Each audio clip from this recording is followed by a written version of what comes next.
అదిగో ఆ పార్వతీ కళ్యాణం జరిగి మళ్ళీ పార్వతీ పరమేశ్వరుడు సశక్తియుతుడయ్యాడు.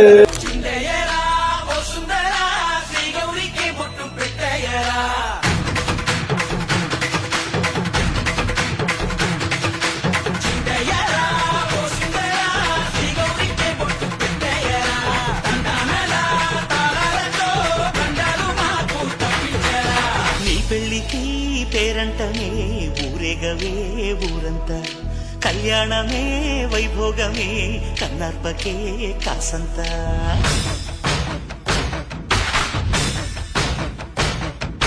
డుండు మారే పిల్ల పెళ్లి చాంగు బళ్ళారే బళ్ళారే,